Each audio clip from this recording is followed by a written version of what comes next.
Finn pushed open the door to a small barber shop tucked away in Frontier City, Notes. The bell chimed softly as he stepped inside, drawing the barber's attention. With a calm but determined tone, Finn looked at the barber and said, "I'd like a haircut and a dye." The barber blinked, taken aback. He studied Finn's hair, rare, silky, and strikingly beautiful. It wasn't the kind of hair you saw every day, not even in a kingdom as diverse as this one. "You sure about that?" the barber asked, eyes narrowing with genuine surprise. "Hair like yours is, well, it's almost legendary. Why would you want to change it?" Finn glanced away, his voice quieter but firm. "It's because of certain circumstances." The barber, clearly intrigued, leaned in a little and said, "Mind telling me the story behind it?" Finn nodded slowly, his gaze distant as the memories came flooding back. "It all started with Alphine, my girlfriend," he began. "She's been with me since we were kids, my childhood friend, but she's also one of the only 3 sword masters in the entire kingdom. People everywhere know her name. She's not just powerful, she's admired across the land for her incredible skill and stunning beauty." Finn paused for a second, his tone turning bittersweet. "They even call her the flawless sword goddess. But the truth is, things between us are far from perfect now. It happened during a training session, swords drawn, tension thick in the air." Alphine stood across from Finn, her expression sharp and eyes blazing. She was frustrated, no, furious. "Why can't you even pull off a basic sword swing?" she snapped, her voice echoing through the quiet place. "You've been at this for how long, and you still don't get it?" Finn lowered his blade, guilt written all over his face. I've never really understood your way of teaching," he admitted honestly, "but that only made it worse." Alphine's frustration exploded. "Unbelievable," she muttered, her tone now laced with both anger and disappointment. Alphine's words cut deep. "You're hopeless," she snapped, her voice cold and sharp. "I'm doing all this for you, so the least you could do is just listen and obey." Finn didn't respond right away. He just stood there, sword at his side, thoughts drifting back. She didn't used to be like this. They had grown up together in the same quiet village. Back then, Alphine had been kind, warm, even, not this harsh, distant person she had become. And now, under this gloomy sky, she felt like a stranger. Everything started to shift after Alphine was officially named a swordmaster. Ever since she earned that prestigious title, the MC noticed the change. The pressure, the expectations from across the kingdom. She carried it all, but she didn't carry it quietly. Whenever the weight became too much, she'd take it out on Finn. And when she wasn't snapping at him, she'd nervously bite her nails. Something she never used to do. But that day, under that gloomy sky, everything finally hit a breaking point. Finn, anxious but resolute, stood tall. "That's it," he said, his voice trembling but clear. "I'm done. I'm quitting. Not just as your training partner, but as your boyfriend too." Alphine stood frozen, visibly shaken by his words. Meanwhile, under that gloomy sky, the MC, Finn, felt something he hadn't in a long time, relief. It was like a heavy chain had finally snapped. For the first time in what felt like forever, he could breathe. He could be himself. The confidence she'd chipped away at, little by little, began to return. Piece by piece, he was reclaiming it. Still trying to process it all, Alphine snapped, "You're being irrational. You won't last a day out there as an adventurer on your own." Her voice wavered with panic as she brought her fingers to her lips, biting her nails again, stressed and unsure. But this time, Finn didn't flinch. He didn't retreat like he always used to. He stood his ground, and he wasn't backing down. Finn looked her in the eye, calm but resolute. "I've already returned everything," he said. "The gear, the money, all of it. It's waiting for you at the mansion you just bought." Alphine's expression twisted in disbelief. "You seriously think you can just walk away from me?" she demanded, her voice sharp and trembling. But Finn didn't hesitate. "I'm leaving you," he said firmly. "For real this time. I'm starting over as an adventurer, here on the frontier." And to prove he meant every word, he reached into his bag and pulled out a sword. Not just any weapon. It was the commemorative sword they had exchanged back when they first set out into the world together as adventurers. He held it out toward her. The past was behind him now. Finn turned slightly over his shoulder, his voice calm but cutting through the silence under the gloomy sky. "Isn't this what you wanted?" he asked. "To finally be rid of your useless, good-for-nothing boyfriend?" There was no bitterness in his tone, just a quiet finality. "Thanks for everything, Alphine," he added. "But it's time we walked our own paths." That was the moment panic struck Alphine. "Wait, Finn!" she cried out. "I'm sorry. I've just been too harsh lately. You shouldn't take what I said seriously." Her voice cracked, but it was too late. The MC kept walking. He didn't stop. He didn't turn around. And for the first time, he didn't look back. Back at the shop in Frontier City, Huguenots, the barber gave a small, understanding nod. "Rough stuff," he said, his voice gentle. Finn, now sitting in the chair with a towel around his shoulders, let out a quiet sigh. "I'm changing my appearance so I won't be recognized," he admitted. "But even now, I still feel kinda sorry for Alphine." The barber didn't press further. He just kept working in silence. When the makeover was finally done, he stepped back with a nod of approval. "All right," he said. "Take a look." Finn turned toward the mirror and froze. Staring back at him was someone almost unrecognizable. His once rare and admired hair was now dyed a bold, deep red. A new look for a new path. Finn stared at his reflection, surprised by the transformation. The barber chuckled, clearly pleased with his work. "Just as I thought," he said with a grin. "You're ridiculously handsome now." He leaned in with a smirk. "Better watch out. The women in this city are going to start whispering." Then, reaching into a drawer, the barber pulled out a small case and handed it to Finn. "Here, these are magic lenses, made from demon-derived materials. They'll let you change your eye color. Perfect for someone trying to keep a low profile." Finn carefully placed the lenses in, then turned back to the mirror for another look. With his newly dyed deep red hair and now unfamiliar eyes, even he had to admit, he looked like someone completely new. With his transformation complete, Finn stared at his reflection once more. With this look, even if I ran into Alphine, she probably wouldn't recognize me, he thought. As he stood to leave, the barber raised an eyebrow. "So, what's your name?" For a moment, Finn opened his mouth to say it, but then stopped. No, that name belonged to the person he used to be. "From now on," he said with a quiet smile, "I'm Flint." The barber nodded approvingly. "Flint, huh? Has a good ring to it." He reached out his hand. "Name's Lauren. Just a little-known barber in this city." They shook hands, a firm grip between strangers turned allies. "Nice to meet you, Flint." "Likewise, Lauren." And with that, a new name and a new chapter began. Flint stepped out into the place's bustling street, the wind brushing through his freshly dyed red hair. His first goal? Find the Adventurers Guild. As he walked through downtown Frontier City, he began to notice something odd. Girls and women were turning their heads as he passed, whispering to each other behind curious smiles. "Wait, is my hair too flashy? Are they laughing at me?" The MC tugged at his collar a little, suddenly aware of every glance. He hadn't expected this much attention, especially not right after leaving everything behind. But then, in the distance, he spotted it. The guild building. It was massive, far larger than he'd imagined. An imposing structure at the heart of the city, standing tall like a monument to power and adventure. So this is where it all begins. Inside the guild building, Flint stepped into a spacious lobby lit by soft, golden light. Behind the front desk stood a warm and professional-looking woman. "Welcome," she said with a kind smile. "My name's Rebecca. What can I help you with today?" Her voice was calm, efficient.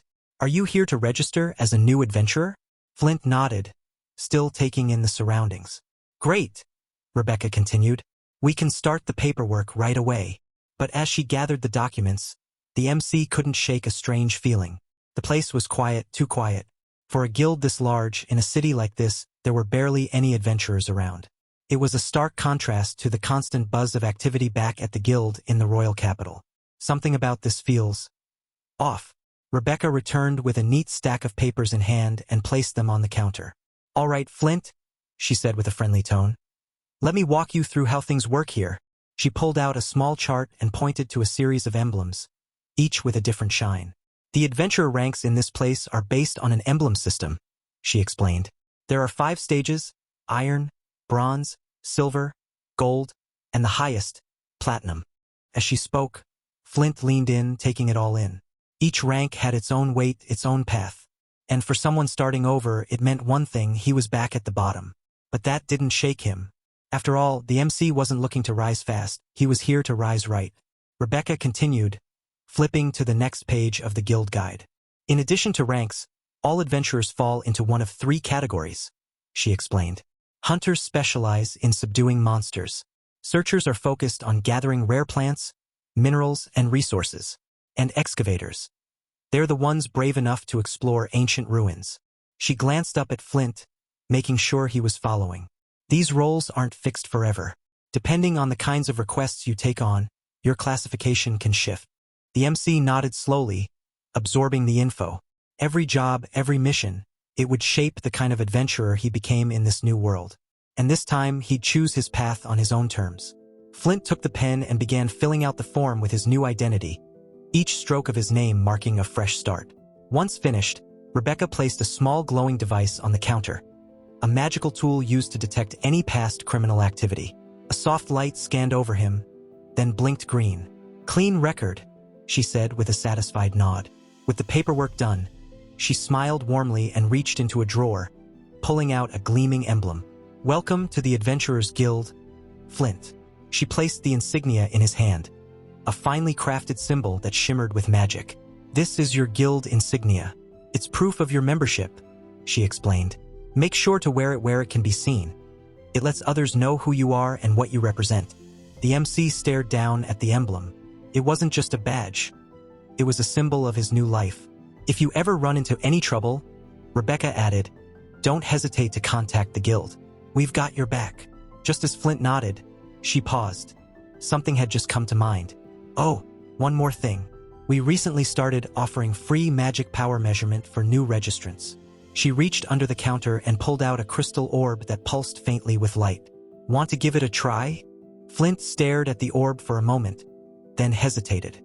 The sight of it stirred something in him, a memory. Back when he and Alphine were still together, they never once measured their magic power. They just fought side by side, no comparisons. Or maybe they avoided it on purpose. Now, for the first time, he had the chance to know. Alphine had always insisted, for a true swordsman, swordplay is everything. Magic is just a distraction. So they never bothered with power checks. It was about the blade. Always the blade. But now, Flint figured, why not? It's free anyway, and things are different now. "Sure," he said, nodding. "I'll give it a shot." Rebecca smiled and gently gestured toward the orb. "Just place your hand on it. The orb will glow in different colors depending on your latent magic power." The MC reached out and rested his palm on the surface of the crystal. But instead of glowing crack, the orb shattered into shards, light bursting out in every direction. The room went silent. Flint pulled his hand back, startled. "I am sorry. Should I pay for the damage?" But Rebecca quickly shook her head, still a bit wide-eyed. "No, it's fine. Must have been defective." She reached below the counter and pulled out another magic crystal orb. "Let's try again. Sometimes these things glitch." The MC hesitated, then slowly placed his hand on the second orb. Crack. Just like before, the orb shattered instantly, light scattering, shards skittering across the desk. Flint, now red-faced, stepped back. "Sorry again. I didn't mean to." But Rebecca wasn't even listening. She was staring at the broken pieces, stunned. "There's only one person in all of Yuga Notes who's ever done that," she said quietly. "Only one with enough magic power to shatter these orbs by touch." Her eyes slowly met his. Noelia Henestrosa, the one they call the Infinite Mage. Around them, the few adventurers in the place began whispering, their eyes flicking toward Flint. "Did you see that? Could he really have magic power like Noelia's? No way. Not another one." Flint felt the pressure building and quickly waved his hands. "I'm sure those orbs were just defective," he said, forcing a nervous smile. "Seriously, it's nothing special." But Rebecca wasn't convinced.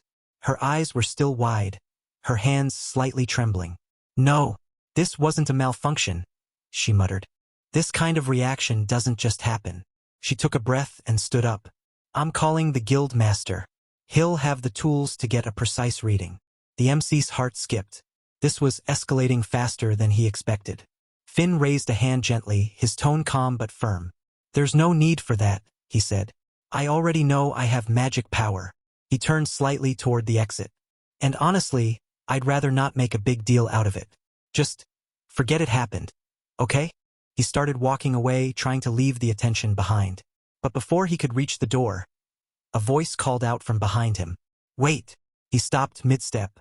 The room fell silent. Gasps rippled through the adventurers nearby. Rebecca's eyes widened as she instinctively stepped back. She barely whispered the name under her breath. Noelia. Finn didn't need anyone to tell him who she was. The quiet intensity, the way the air shifted around her. This had to be her, the one other person in all of Huguenots known to shatter the magic crystal. He hadn't expected someone so young. His eyes dropped to the emblem pinned to her chest. Platinum rank. That meant her abilities weren't just rumored. They were formally recognized by the guild. She stepped forward with quiet confidence. "I've been watching you since you walked in," she said calmly. "I could sense it. A massive amount of magic power." Then she paused, studying him with sharp, curious eyes. "I'd like to propose a different kind of test, magic power synchronization." Rather than calling for a full inspection, Noelia stepped closer. "I want to measure your magic power directly, through contact." Finn blinked, taken aback.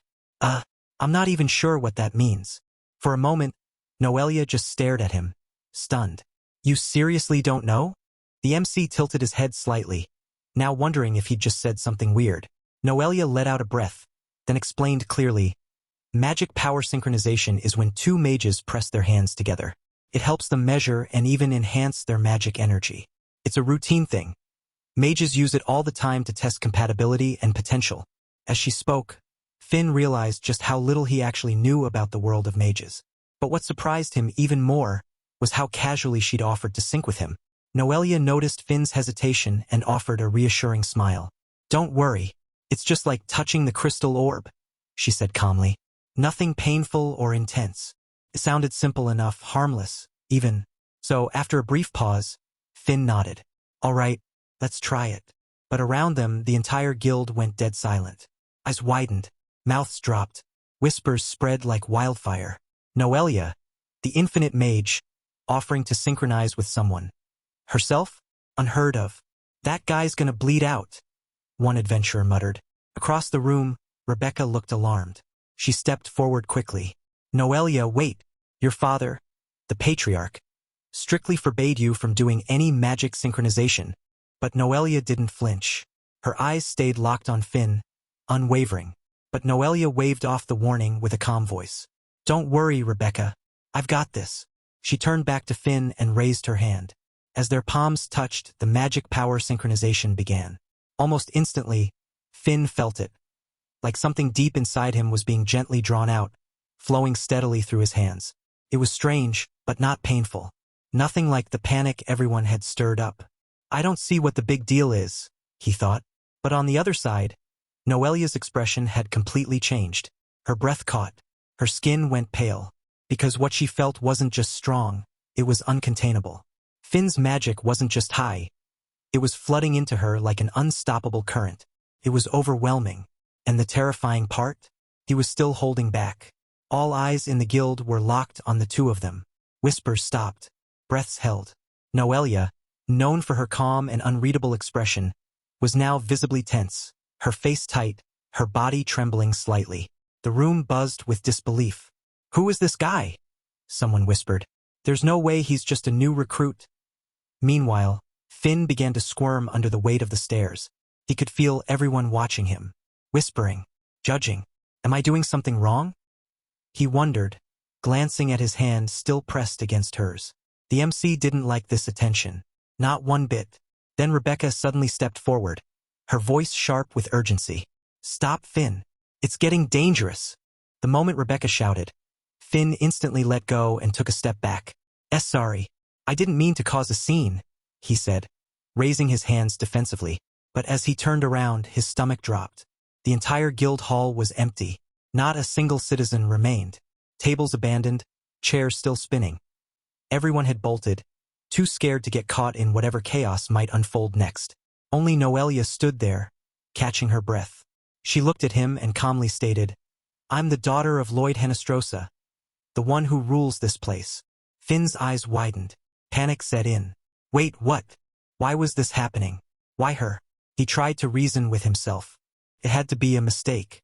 Just an accident. That's all. But deep down, he knew it wasn't that simple. Elsewhere in the region, Alphine drifted into one of her most vivid memories, a moment forever etched into her soul. It was the day she and Finn stood side by side against a towering, demonic dragon. The battle had erupted in chaos. Without warning, the beast let out a deafening roar and unleashed a torrent of searing flames. Finn narrowly escaped the blast, diving out of the Inferno's path. His cloak scorched at the edges as he hit the ground rolling. "Are you trying to get yourself burned alive?" Alphine had shouted, her voice sharp over the roar of flames. "Move faster, idiot." Still catching his breath, Finn fired back. "I am moving. You think I want to get roasted?"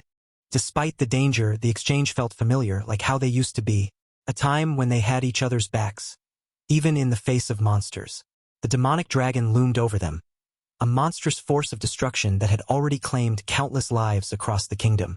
His flames scorched the land. His claws shredded steel. Its fangs tore through battalions like paper. Facing it now, Alphine and Finn stood side by side, battle-worn but unshaken. "Mess this up again," Alphine warned, not taking her eyes off the beast. "And I'll double your training for the rest of the year."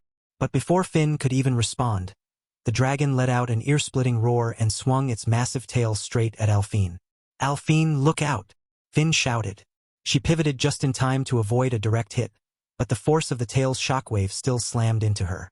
She was thrown across the battlefield like a ragdoll, crashing hard into the ground. Finn's heart dropped. That moment was burned into his memory. Watching Alphine get hurled like a ragdoll, Finn froze for a split second.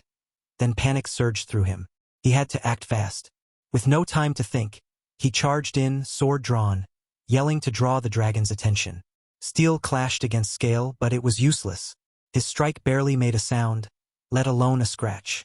The dragon turned its glowing eyes toward him and lashed out with a monstrous claw. Finn raised his sword to block, but the impact shook his entire body. His boots dug trenches into the ground as he barely held his stance. Across the field, Alphine grit her teeth and forced herself up. Her body ached, but she steadied her breathing. "This time," she whispered to herself, staring the beast down, "I'll end this." Finn shouted again, struggling to hold the dragon's attention. His strength was fading fast, he couldn't hold out much longer. But Alphine, eyes sharp and unwavering, snapped back at him. "Don't lose focus. You'll never win if you start giving up now." She drew another blade with a practiced motion, her stance solid and fearless. Finn let out a frustrated groan. "That's the last thing I needed to hear." He tried to warn her, tried to tell her it was already too late, but he never got the chance. In a blur of motion, the dragon struck. A brutal, crushing blow smashed into Finn, sending him flying. Pain exploded through his body as he crashed to the ground, wounded and barely able to stand. Even with Finn beaten down and the odds stacked against them, Alphine didn't flinch. "Just hang on a little longer," she called out, eyes locked on the dragon. "If I can land one focus strike, we'll win, like we always do." But Finn, swaying and barely on his feet, shook his head. I can't hold out anymore." Then she did something unexpected. She smiled. "Sorry for the wait," she said gently, and before he could even react, she charged. No hesitation, no backup plan, just pure determination. Finn stared in shock. "What are you doing? You're insane. You can't take it on alone." His voice echoed behind her, but Alphine never slowed down. But Alphine didn't stop. She sprinted straight up the dragon's towering body, swift, fearless, and focused. With a sharp cry, she plunged her first sword deep into its nose and used the embedded blade as a foothold. Balancing atop the hilt, she raised her second sword high, aimed carefully, then drove it straight into the dragon's eye with a crushing, precise strike. Finn could only watch, stunned, as the beast thrashed in pain. Then came her final blow, delivered with all the strength and skill of one of the kingdom's greatest swordmasters. The dragon let out a deafening, earth-shaking roar, and then collapsed, its massive body crashing to the ground in defeat. Breathing heavily, Alphine let out a deep sigh.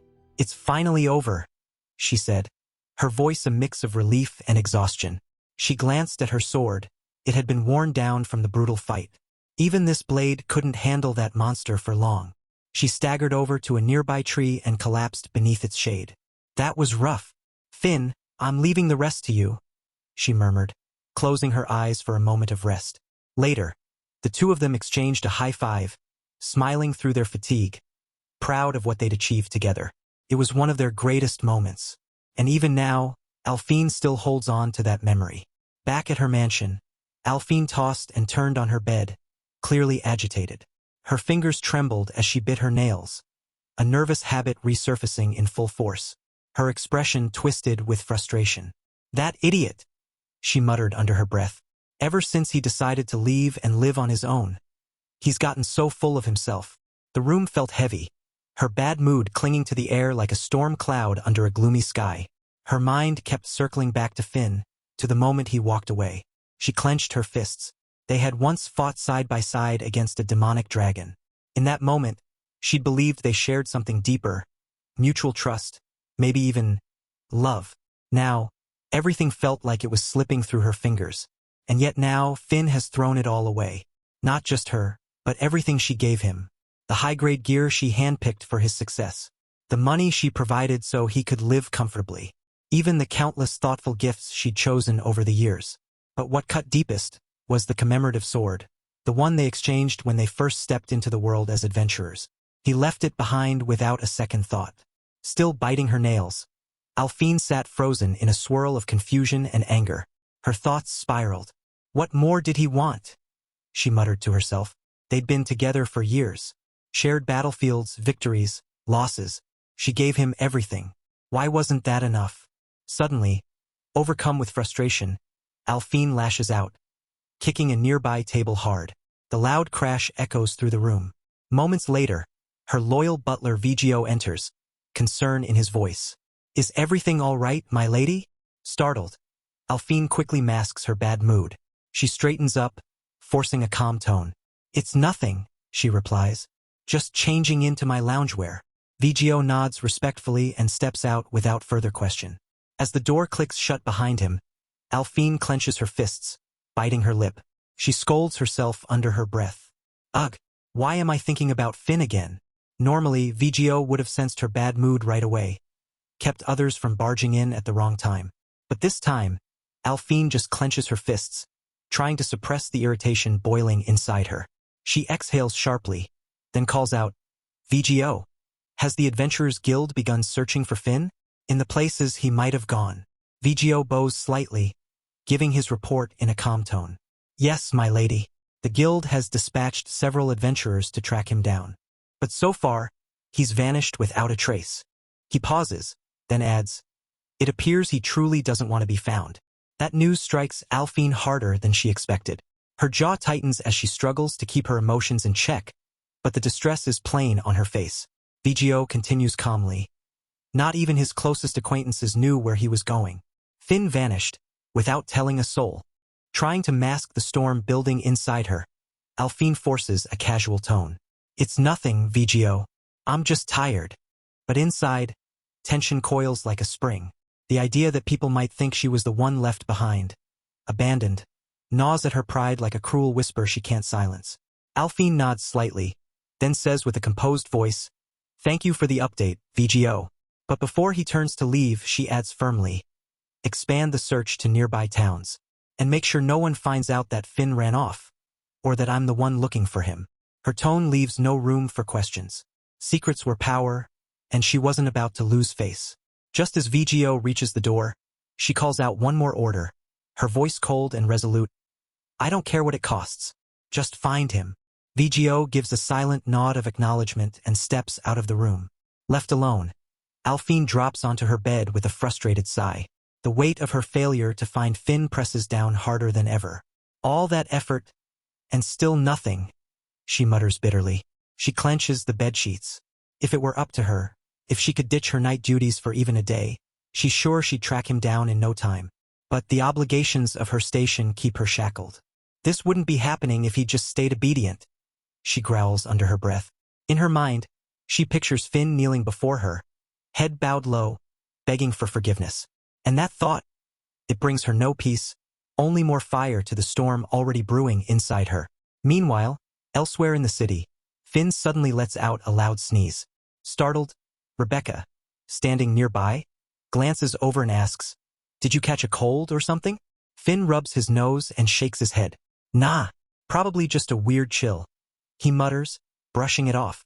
He quickly shifts gears.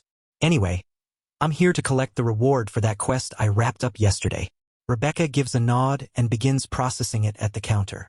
As Finn waits, something suddenly changes. His body stiffens. He can feel it, a strange pressure, a shift in the air. Something's coming, and it's close. Finn suddenly turns, alert, his senses on edge. His eyes scan the place, sharp and cautious. Rebecca notices and tilts her head. Is something wrong? He hesitates for a second, then shakes it off with a small shrug. It's probably nothing, just got that weird feeling, like someone's watching me. It's not exactly killing intent, he adds quietly, but it's enough to make my spine itch. Rebecca hands over a small pouch, his reward for the quest. You've really got an eye for jobs, she says with a smile. You always manage to pick the right ones for good earnings, like a true seasoned adventurer. Finn freezes for a split second, a flicker of panic flashing in his eyes. Internally, he's unsettled. I used to be a platinum-ranked adventurer, he thinks. Now I'm hiding behind a new look, without the emblem, trying to start fresh. Comments like that, they hit a little too close. Trying to steer attention away, he puts on a relaxed smile and shrugs.